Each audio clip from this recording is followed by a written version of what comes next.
At a Senate Armed Services Committee hearing on October 7th, Senator Elizabeth Warren pressed Charles Young, nominee for General Counsel of the Department of the Army, on whether he would revoke press credentials from a journalist who published a negative story about the Department of Defense. Would it be consistent with the First Amendment for DoD to revoke press credentials of a reporter for publishing a story that was critical of the Trump administration? Senator, we're very cognizant and very conscientious of the First Amendment and the freedom of the press to be able to report as needed. It was my understanding that the policy was designed to inform the members of the press. The ability to access the Pentagon is a bit different than a normal public forum. Well, I got to stop you right there. Mr. Young, I asked you a very straightforward question. I think you can answer with a yes or no.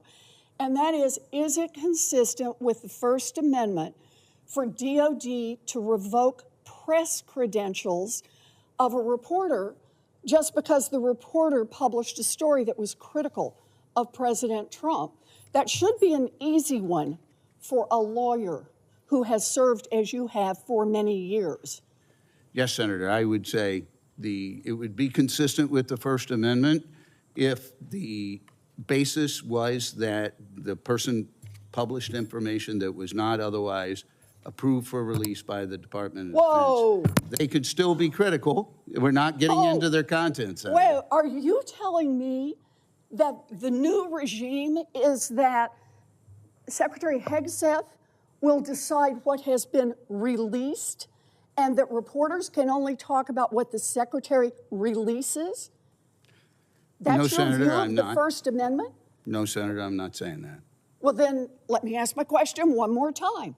If a reporter publishes a story critical of the Trump administration, is that grounds for revoking that reporter's press credentials? No, Senator, it's not. Great. Okay, hard to get there, but I'm glad we did. Let me ask you one more question, and that is, if the courts rule any of the DoD's press restrictions unconstitutional, will you stand by your oath to the Constitution and tell the military leadership to comply with court orders?